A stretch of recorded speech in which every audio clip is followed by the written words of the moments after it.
शासक जिसको अकबर के बारे में पढ़ने जा रहे हैं।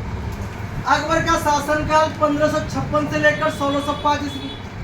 आपको इतिहास में टाइम पीरियड, टाइमलाइन को लेकर पढ़ना पड़ता है।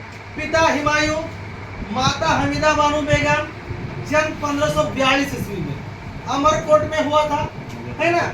जब हुमायूं लड़ने के लिए जा रहे थे तो उन्होंने क्या किया, हमीदा बानो बेगम को अमरकोट के शासक के पास उनको छोड़ दिया।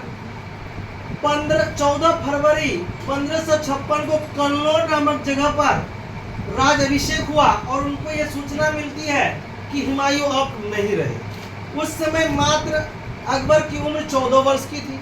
14 वर्ष की आयु में ही उनका क्या कर दिया गया, राज अभिषेक कर दिया गया। अब ये 14 वर्ष के शासक का संचालन करने के लिए अकबर का संरक्षक बना कौन, बैरम खां।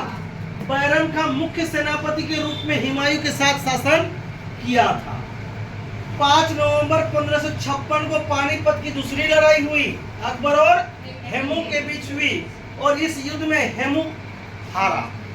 हेमू एक बड़ी सेना लेकर पानीपत के युद्ध में आया था जो सूर्य वंश का शासक था, लेकिन हुमायूं के पास अकबर के पास युद्ध नीति होने के कारण उन्होंने क्या किया, यह युद्ध बड़ी आसानी से जीत गई और पानीपत का दूसरा युद्ध।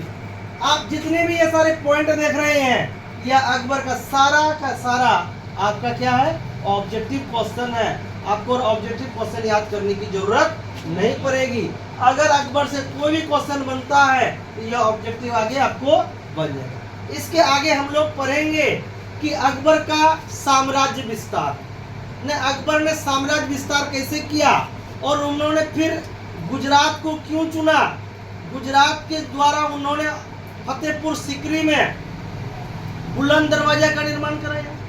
आपको यह पढ़ाए हैं कि आप जो है अकबर क्या करते हैं, अपनी साम्राज्य की सुरक्षा के लिए समुद्र तट तक अपना साम्राज्य फैलाना चाहते हैं। इसके लिए वो गुजरात पर क्या करता है, गुजरात पर आक्रमण करता है। रानी दुर्गावती का नाम इनके साथ आएगा। और सबसे बड़ी जानकारी की बात कि अकबर के साथ अगर उसका प्रतिरोध करेगा, विरोध करेगा, तो वह कौन है, महाराणा प्रताप। महाराणा प्रताप और अकबर के बीच एक युद्ध होता है जिसको हम लोग जानते हैं हल्दी घाटी युद्ध के नाम से जानते हैं। तो आगे चलकर हम लोग कौन सा टॉपिक पढ़ेंगे, हल्दी घाटी युद्ध के बारे में पढ़ेंगे।